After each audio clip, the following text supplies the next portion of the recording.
welcome to another episode of Safety Matters, the podcast from the Public Safety Foundation. I'm Rory Geoghegan. And I'm Oliver Laurence. And today we're going to be discussing the spending review of 2025.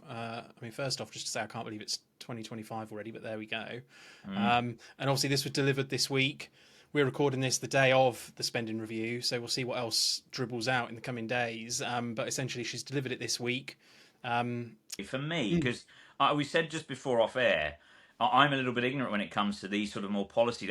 For me, and like probably most others, it sounds to me like a bunch of chief constables in a van heading towards the bottom of a rainbow at a pot of gold. And it's there and they can almost feel and touch it, but I've got a sense it's been snatched away from at the very last moment. But I'll let you dig into the detail of what it actually means. It's more than just leprechauns and pots of gold. Yeah, that's right. And I mean, basically, I suppose the short version is this is where government, and generally it will happen that a new government comes in, a bit like this one, a new government comes in. It obviously doesn't necessarily have a full idea of what's going on until it gets its feet sort of under the table. And then it will want to kind of understand, well, what's our priorities, what's our manifesto, and there'll have been some costing of that beforehand. So, you'd think, and certainly you'd expect them to have some idea of, well, how are we going to pay for these 13,000 officers, special constables who are obviously volunteers, and PCSOs, like kind of, so they'll have had some sense of what that would cost. But obviously until they get in, do they really have a good sense? Have they really had all the time with the civil servants in the Treasury and other departments to kind of understand the situation? And the short version is, obviously, we've seen already when Labour did get in, there was this immediate piece around, we've discovered a 20 billion black hole, which, we won't get into today. But essentially that's their sort of, get out of jail free card is, well, we've come in and we found a mess and now we're here to fix it. And so, getting on for certainly some months, getting on for a year, let's say, into something, you'd expect a spending review to be kicking about. And here it is. So a spending review, multi-year sort of general settlement for government. What is each government department going to get? What can it expect to get? And obviously the Treasury, the sort of finance ministry, if you will, who look after government finances, they're the ones putting this together. So Chancellor Rachel Reeves in the driving seat. And then obviously you've got all your other kind of cast of characters. Yvette Cooper, the Home Secretary, will be of particular interest to listeners. She's the Home Secretary responsible for policing and obviously public safety. And obviously immigration and asylum. I'm sure she probably wishes that was on someone else's plate. But she's the Home Sec. She'll have her wish list, her ask of government, of the Chancellor. Ministry of Justice, obviously covering prisons, probation. They'll have their bit. Obviously, Attorney General, law officers and stuff. All got the Crown Prosecution Service banging on their door and stuff. So you've got a range of those departments all wanting their piece of the pie.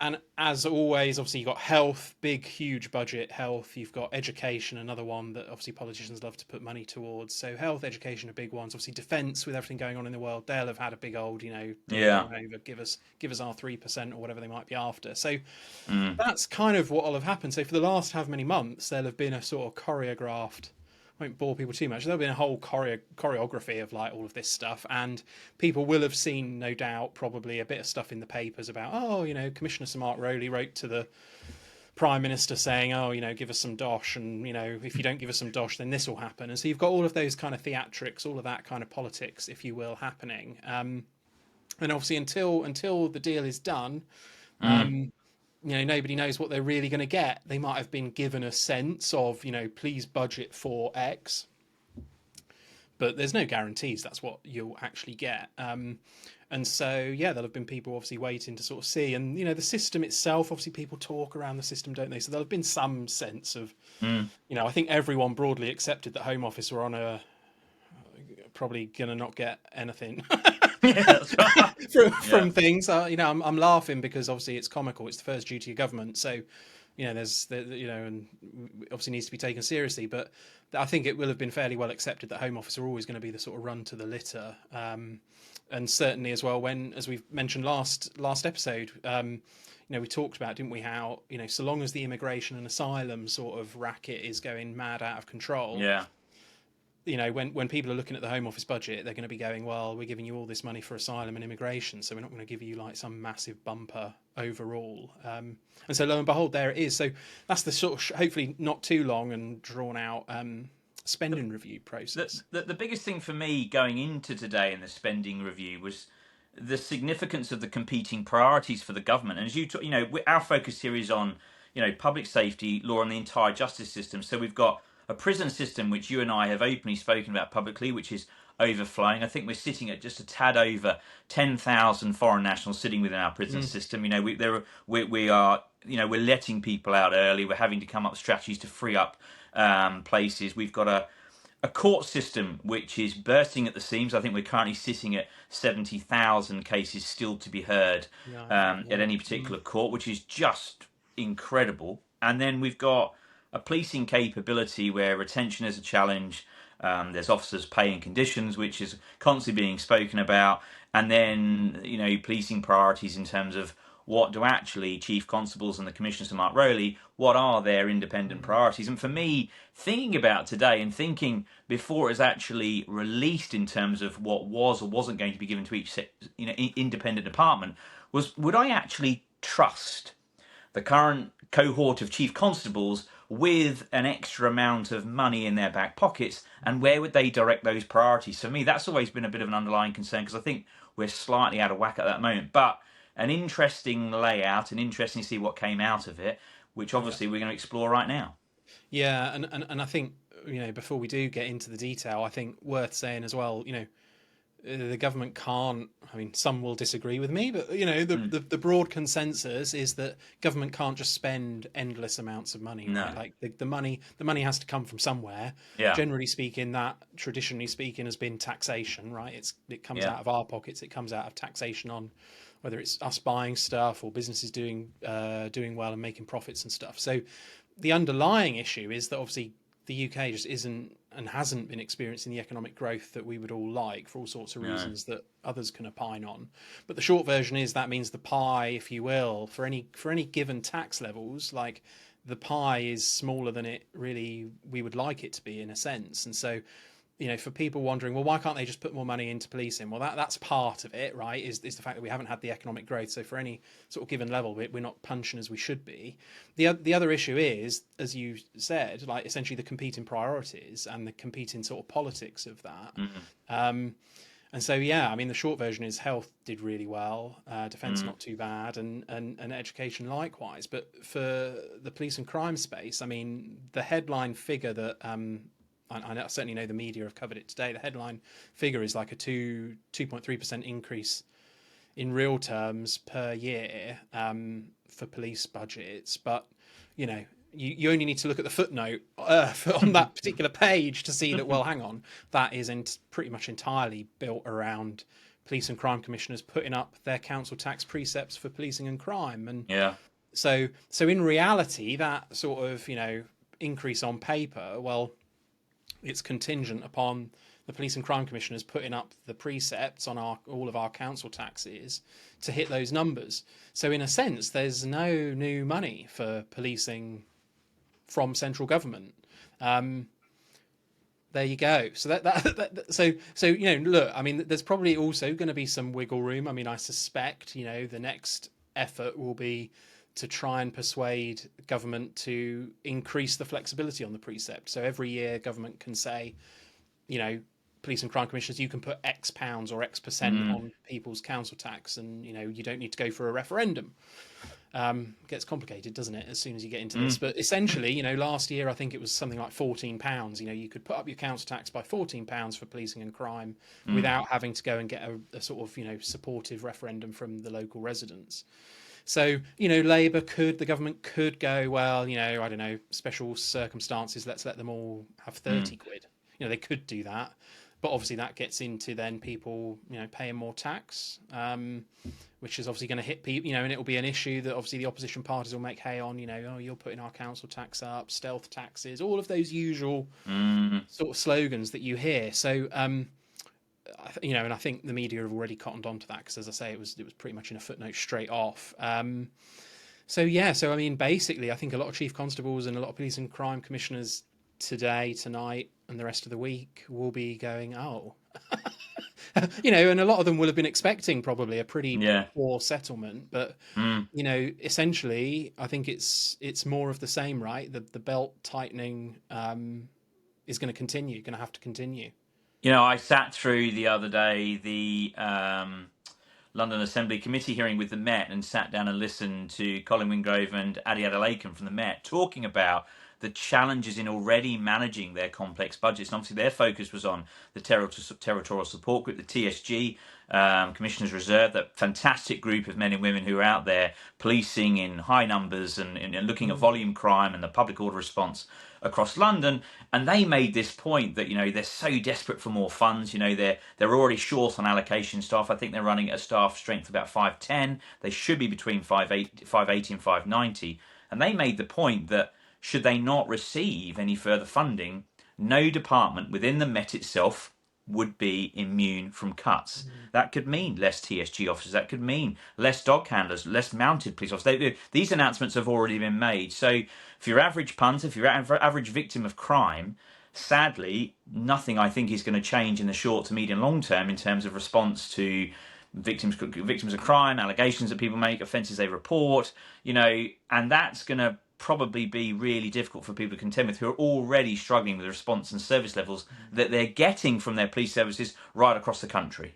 Yeah, that's right. And I think, I mean, if obviously the government aren't on with us, but I suspect if a spokesperson was on, that they'd be pointing to the fact that, no, look, we've got an exciting police reform agenda ready to go. Yeah. The spending review itself talks about, obviously, police reform white paper being sort of forthcoming.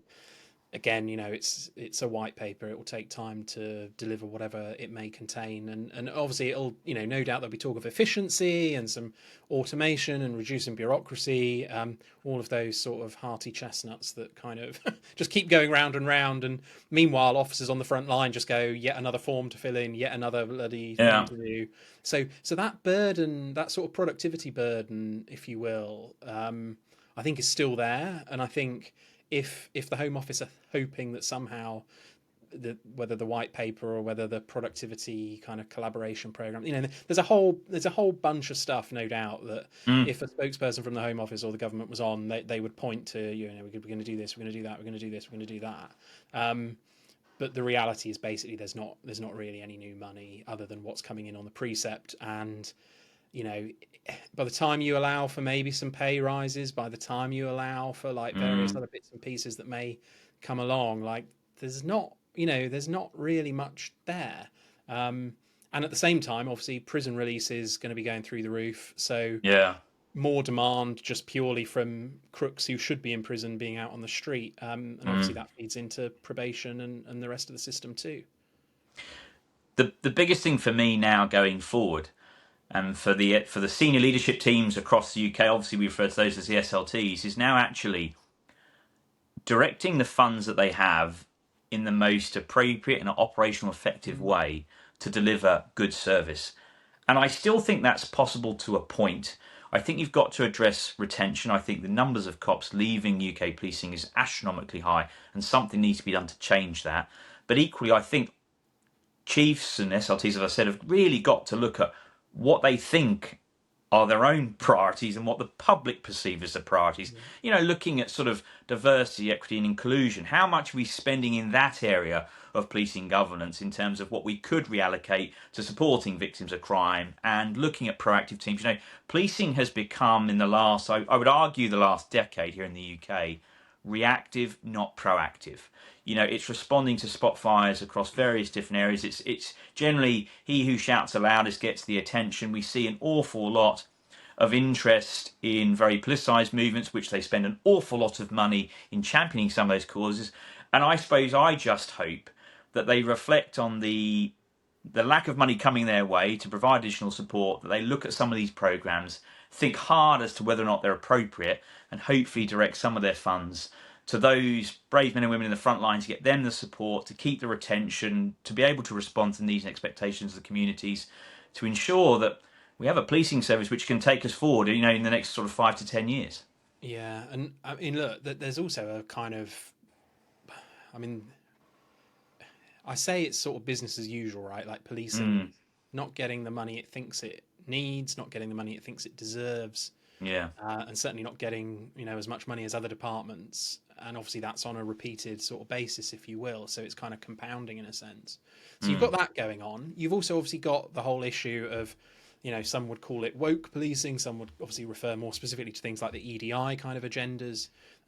Others would just point to, the latest, let's say, viral clip of some utter insanity. Whether that insanity is a police officer actually doing their job and ending up fired for it, as we discussed last week, or whether it's police officers standing around not knowing their job. Whichever of the two flavour of sort of viral videos this week is going around, you've got that dynamic. And so I think that I think there's a particular challenge, because if up until recently the public were, let's say, broadly supportive of funding more policing, and it was the politicians who were the problem, right? The politicians were the ones not, broadly speaking, putting their hands in the pockets to kind of get that dosh for policing. If that has been the history up until now, I think the issue now is that I think a lot of people, not everyone, but certainly more than before, are going, well, actually, I don't want more. You're taxing me to death as it is, and now you want more money to pay that lot, would be to pay that lot to not even do their jobs, or to lock up people for hurty words, or whatever the latest sort of issue is. And so you've got that dynamic too, which I think, it's a very tough place. And so I think policing and police chiefs in particular do need to kind of wake up and switch on to that. I think they've taken a lot of people for granted over the last, not just last decade, but kind of decades. I think they have taken certain people for granted. To be honest with you, Oliver, I feel like people like me, whatever that might be, I think people like me feel pretty taken for granted. I think, it's kind of, it's a situation where essentially it's kind of, do I even, if they come knocking for more council tax from me for policing, well, do I have any confidence that it's going to go on what you want police work, or is it just going to disappear into some, I don't know. For me, I probably would say I'm more worried that it's just going to go into a big IT overspend, is basically what it's going to go.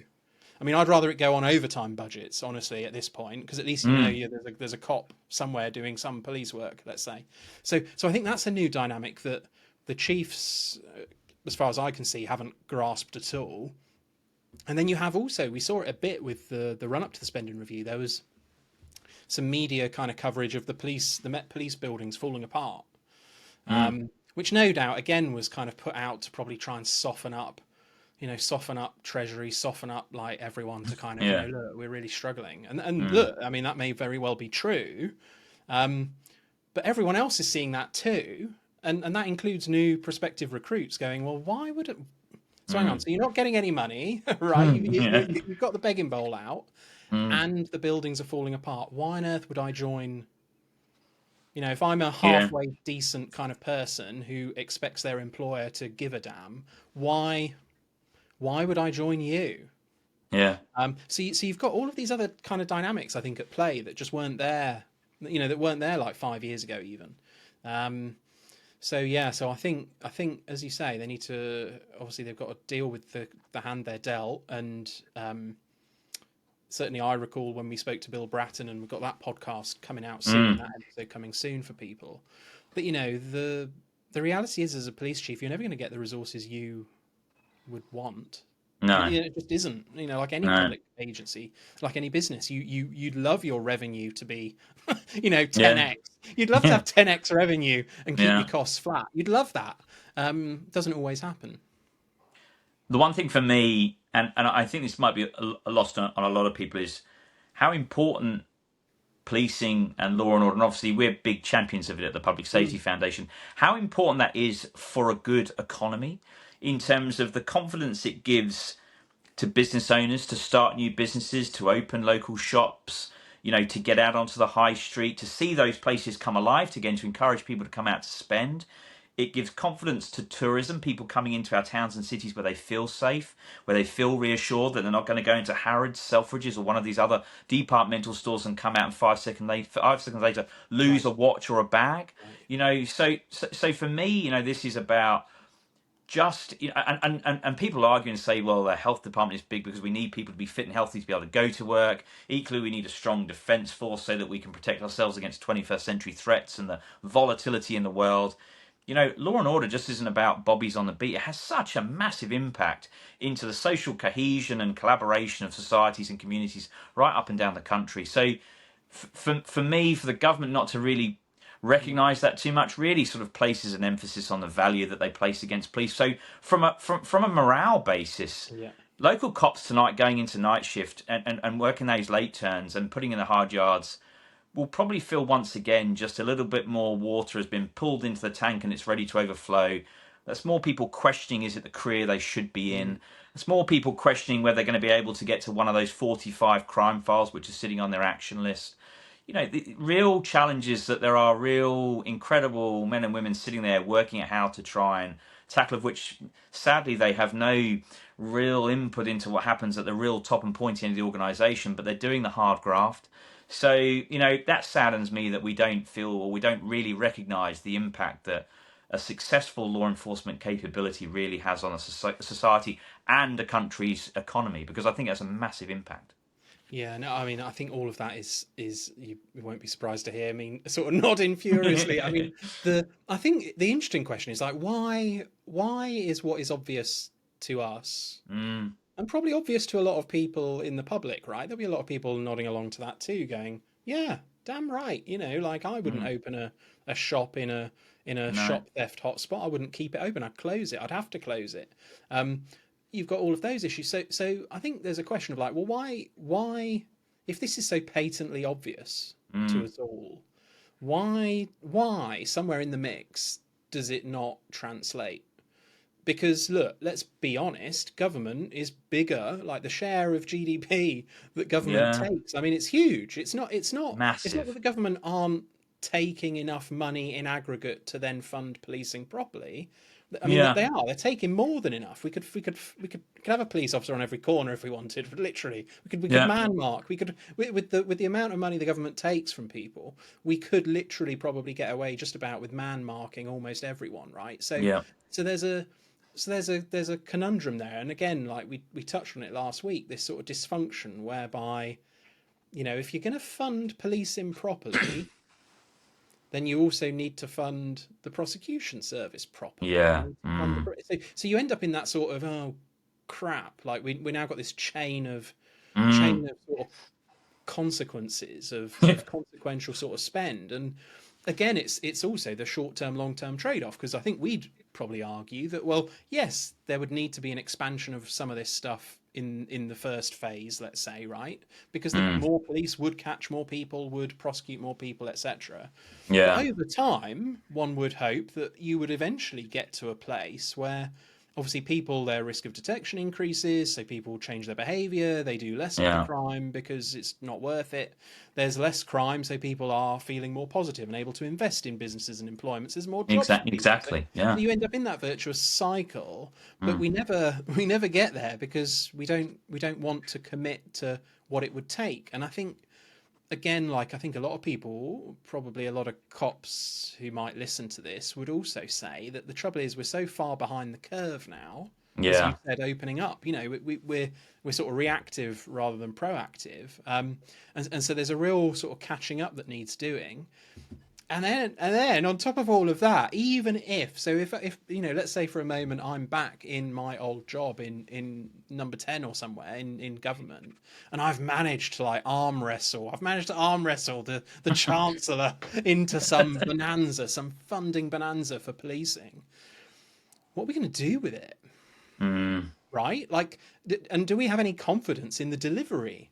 mm-hmm. And policing, the chiefs are turning around, well, we're operationally independent, don't tell us to. I mean, obviously, if you've got a pot of gold, Yeah. operational independence somewhat starts to become a bit more of a malleable concept. but Yeah. but the issue is, like, do we actually trust the chiefs to deliver?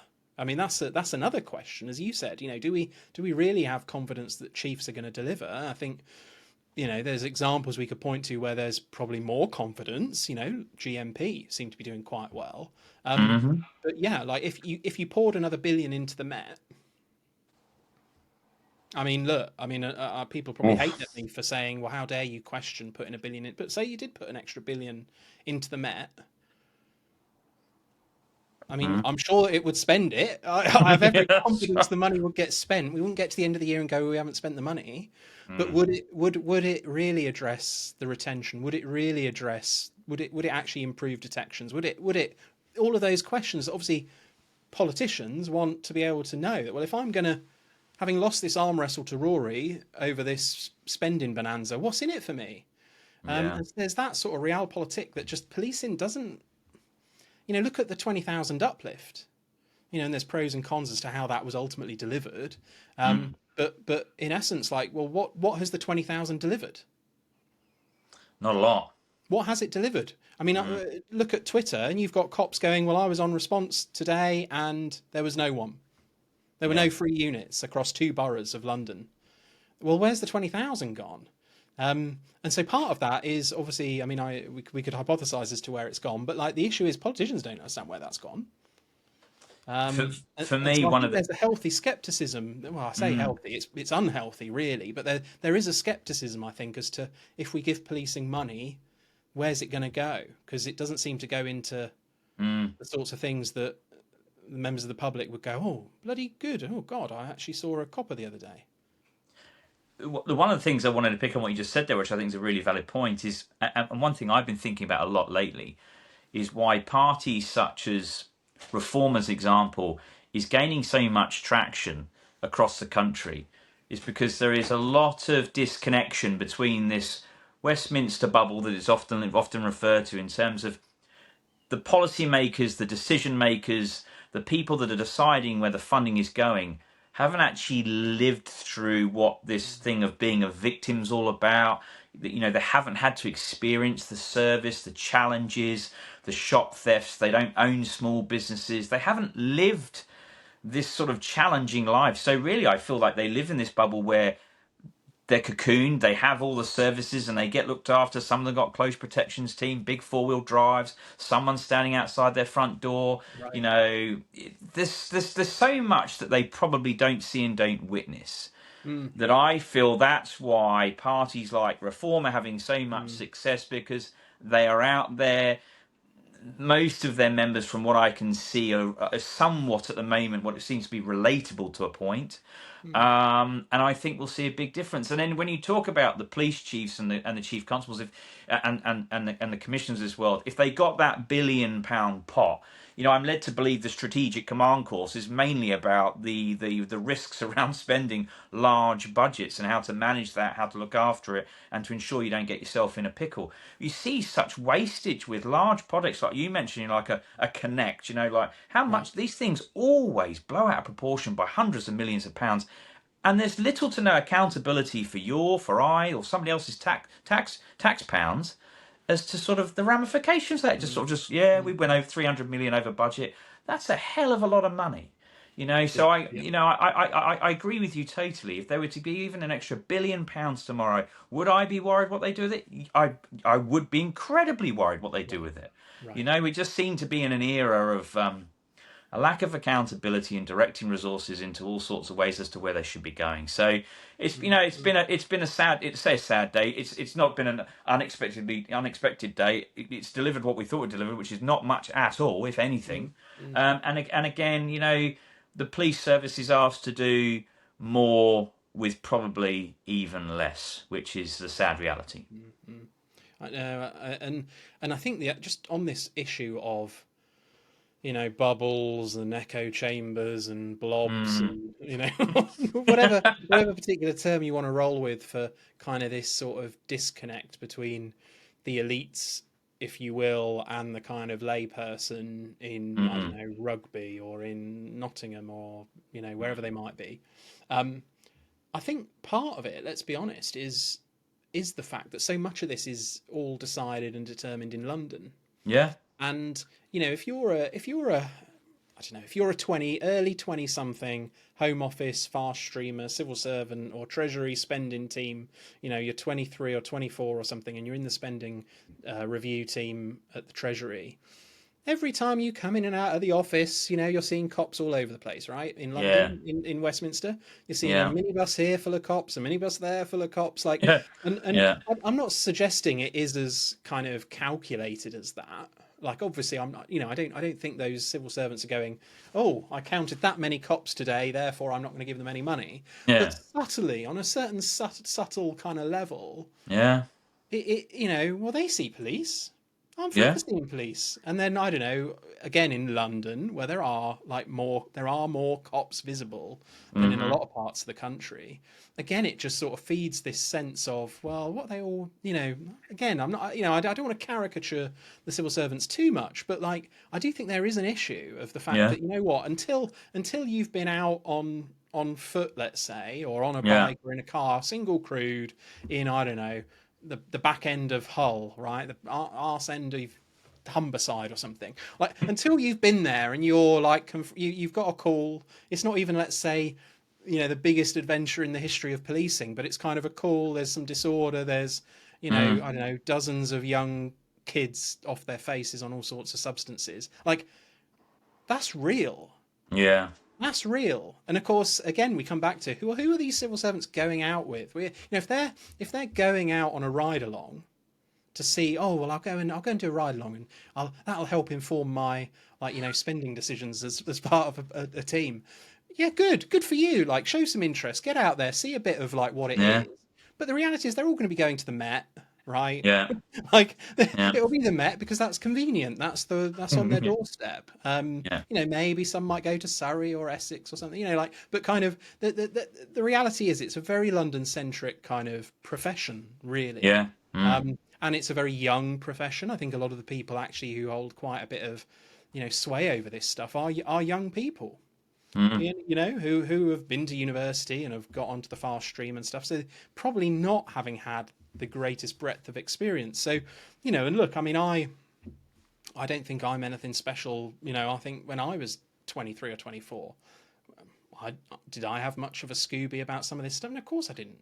That wouldn't have stopped them putting me on a spending review team. So I think that is another kind of issue, and it is just this broader question of how do we bust our way out of it? And obviously, one option is that politicians come along, cook up Yeah. a plan, understand things as in a way that we would like them to, so they see the kind of benefits of investing and spending public money on increased spending on this Mm. space.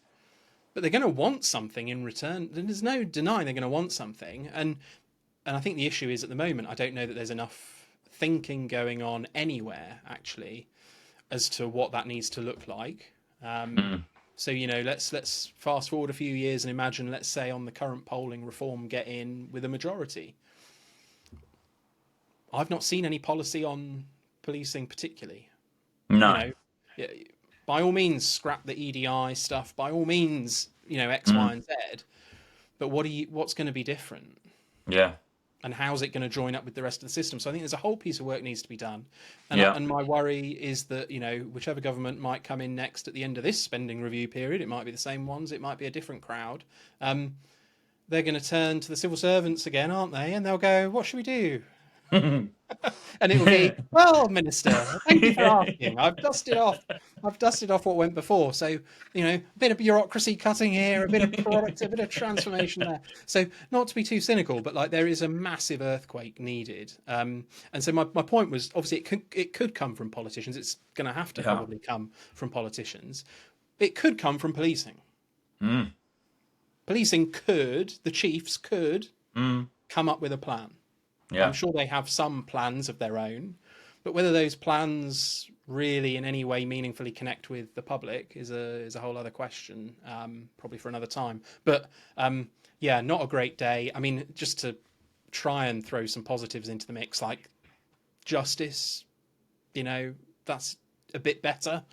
A bit better justice. There's a bit of money to sort out the courts a bit. There's a bit of money to try and help probation navigate their whole issue of having to now deal with a whole bunch of people who it's going to be made harder for them to recall to prison. So, you're the probation officer. Well, okay, Jimmy, I want him recalled. Well, sorry, not allowed anymore.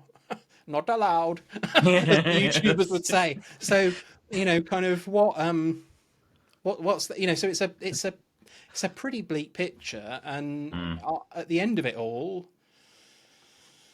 yeah, Yeah. I don't think there's much there, to be totally honest with you.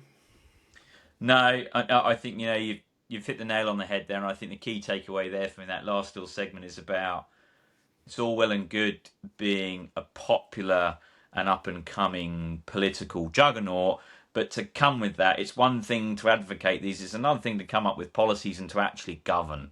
Mm, So, as you quite rightly pointed out, whether it's the Reforms or the Conservatives or the Labours of these world, whoever is, or the Lib Dems for that matter, or the mm, Greens, God forbid, any of those parties that are looking to come forward need to come up with the policies which tangible people can believe in, look like they're going to make a right. difference and impact people's lives. And until you see those, it really is hot air. So we can only hope that in the coming Mm, weeks, months, and years ahead before the next election, that we'll start to see some words on paper, which not only are just words, but they actually mean something. yeah, and of course, so much of this problem is down to this issue of if you're going to put more into policing, you Mm, need to have a plan for the other department, the exactly. knock-ons. You need to have that Exactly. plan. You need to just accept that.